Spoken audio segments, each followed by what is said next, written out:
I don't think regret arrives the way most people imagine. I think most regret arrives quietly, not as one giant catastrophic mistake, but as small unconscious decisions repeated over years, tiny delays, tiny avoidances, tiny compromises.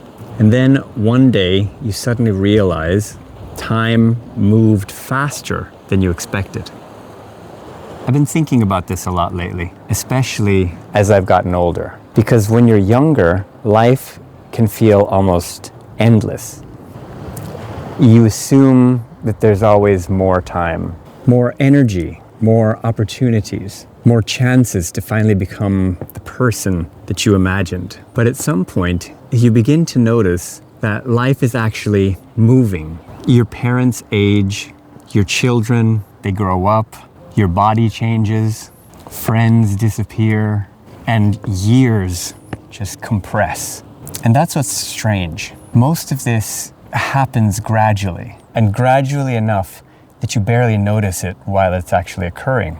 And I think that modern life makes this even harder because we can now live in an environment specifically designed to capture attention. Everything competes for your focus. Your phone, your social media, streaming, news, algorithms, all of it. Entire industries now exist purely to keep you engaged, scrolling, consuming, reacting. And if you're not careful, you can slowly drift through years of your life in a kind of like a semi-conscious state. Not because you're lazy, not because you're weak, but because your brain naturally seeks comfort and low resistance. That's important to understand. Human beings are not really designed for the modern environment. Our brains evolved to conserve energy, to avoid unnecessary effort, to seek immediate rewards. And modern technology exploits that perfectly, which means the easier path is almost always available. So we have infinite entertainment, infinite distraction, infinite comfort. And the problem is, comfort in the short term can slowly create regret in the long term. And I think a lot of people feel this quietly in the background, that sense that they're not fully living intentionally, that life is somehow happening to them rather than being consciously directed by them. And I've felt this myself at times. You get busy, work becomes repetitive, stress, it accumulates, you become tired, and then suddenly weeks become months, and months become years. And that's where I think awareness matters so much. Not perfection. I'm not talking about becoming hyper productive or turning into some motivation machine. Honestly, I think a lot of that culture is nonsense. I mean, I don't think life is about optimizing every second, but I do think that there is value in becoming conscious again. Conscious of where your attention is going, what habits are shaping you, what relationships actually matter, and what kind of life you're slowly building. Because whether we realize it or not, our daily patterns eventually become our lives. And I think it becomes especially important around health. Because as you get older, you start realizing that your body, it keeps score. And the small habits matter. Sleep matters.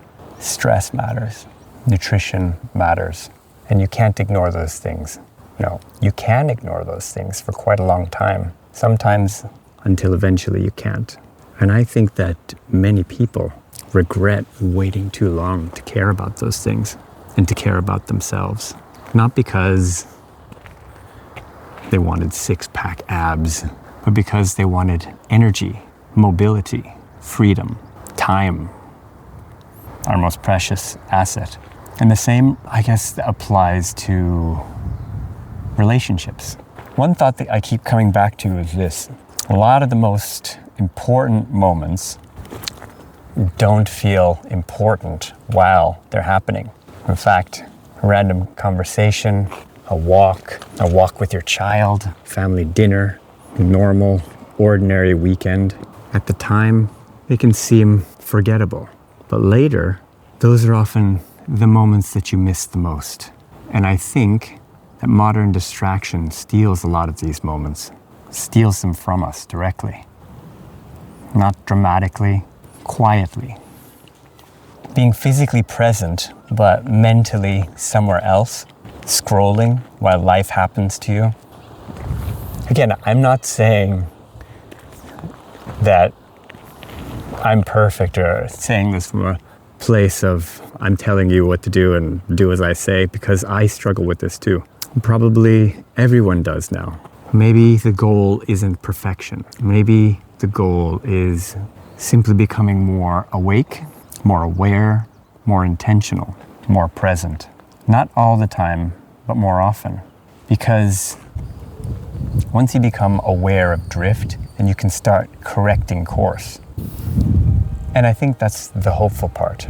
Because as long as you're alive, you still have agency. You can still change habits. You can repair relationships, protect your health, redirect your actual attention, and rebuild meaning.